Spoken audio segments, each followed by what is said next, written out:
Hi, my name is Hannah. Welcome back to my channel.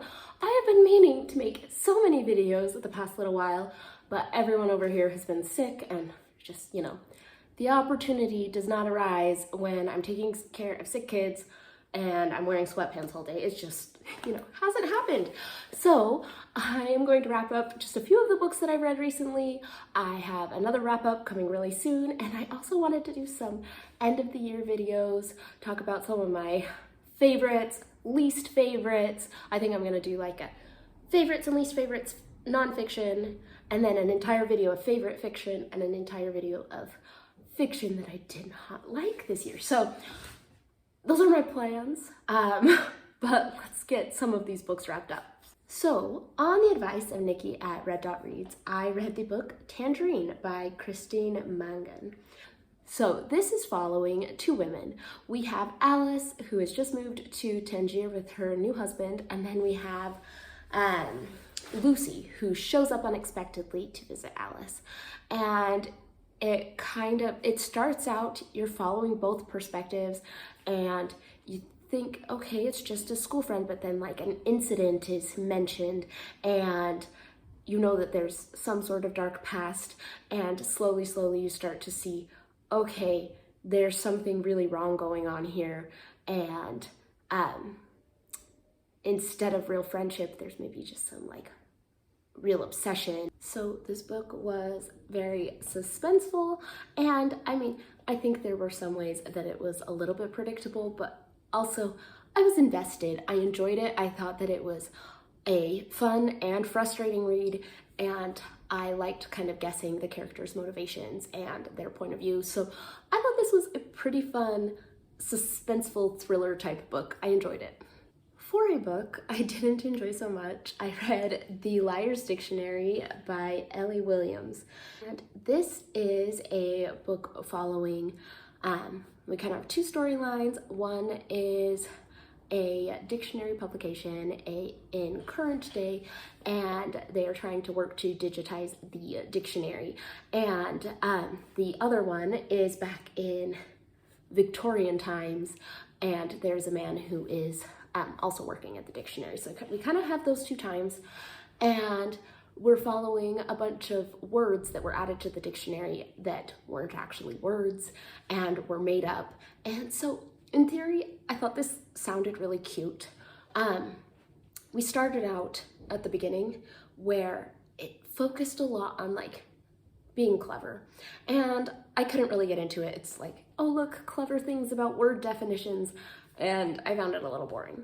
Then it started picking up, and I'm like, okay, there's like a bomb threat coming from this consistent caller to the dictionary, and what's going on with this mysterious woman and this man back in the Victorian timeline.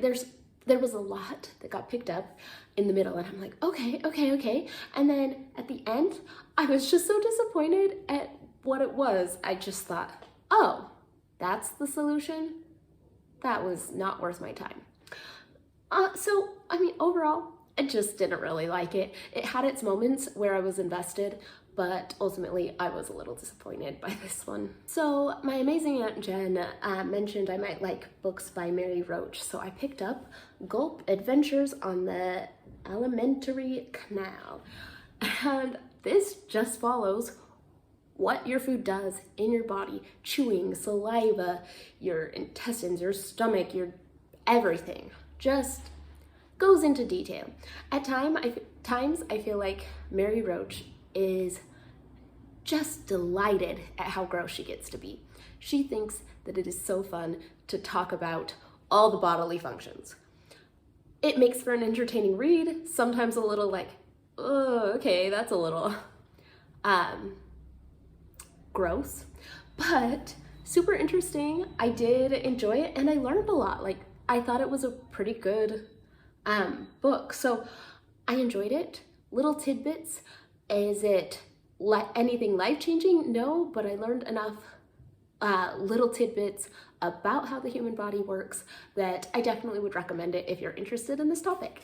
Now, I went and read the book Just Mercy, A Story of Justice and Redemption by Brian Stevenson, and I had read The Sun Does Shine a week or so ago, and that was an amazing book about a man who spent 30 years on death row and finally was released after 30 years after he was wrongfully imprisoned. And this is written by that man's lawyer. And this was 5 stars for me. Such a meaningful book.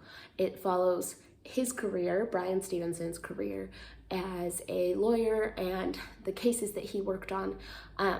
So many of the cases that he talked about, I feel like, are going to stick with me for so long. And I learned so much about the criminal justice system, just the shocking amount of children that are sentenced to life in prison, that it's just shocking.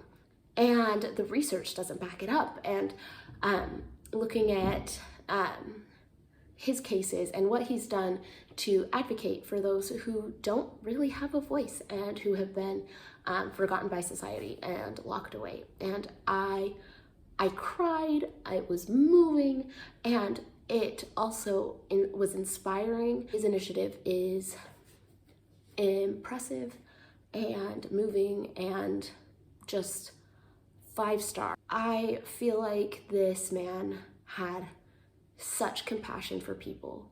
Even though some of them did horrible, horrible things, that doesn't necessarily mean that they can never change and that they are now a useless person.